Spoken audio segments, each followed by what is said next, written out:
இப்பொழுது சொல்லுங்கள், நாம் வெற்றி பெறுவோமா மாட்டோமா?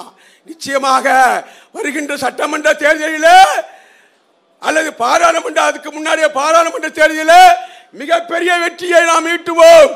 31 லட்சம் என்ன 80 லட்சம் வாக்குகளை ஈட்டக்கூடிய சக்தி பாராளுமன்ற தேர்தலில் உண்டு என்று சொன்னால், வர சட்டமன்ற 2026 மிகப்பெரிய அளவில் வாக்குகளை பெற்று பெரும்பாலான சட்டமன்ற தொகுதிகளை பெற்று நம்முடைய செந்தமிழ் சீமானவர்களை வெற்றி பெற வைப்போம். அதுதான் இன்றைக்கு மேதக பிரபாகரன் அவருடைய பிறந்த நாளில் நாம் எடுக்கின்ற சபதம் என்று கூறி வாய்ப்புக்கு நன்றி கூறி முடிக்கின்றேன். நன்றி, வணக்கம். நாம் தமிழர். உறவுகளே,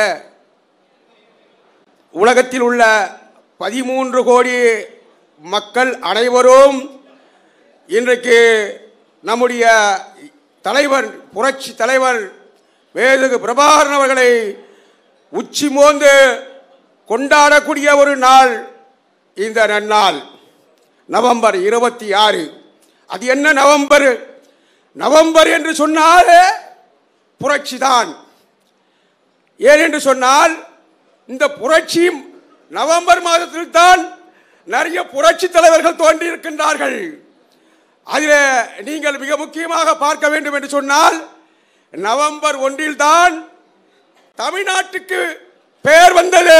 நவம்பர் 1 கடந்த காலத்தில் பாரதியார் பாடினான், கல்வியில் சிறந்த தமிழ்நாடு கம்பன் பிறந்த தமிழ்நாடு என்று சொன்னாலும், அல்லது நம்முடைய தொல்காப்பியர் நம்முடைய தமிழ் உலகம் என்று சொன்னாலும், ஆனால் இன்றைக்கு பல நெருக்கடிகளை சந்திச்சு நவம்பர் 1 தமிழ்நாடு என்று பெயர் பெற்றது.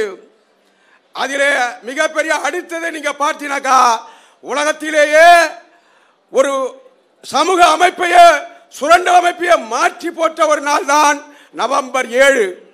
நவம்பர் 7 மிகப்பெரிய புரட்சி நாள்.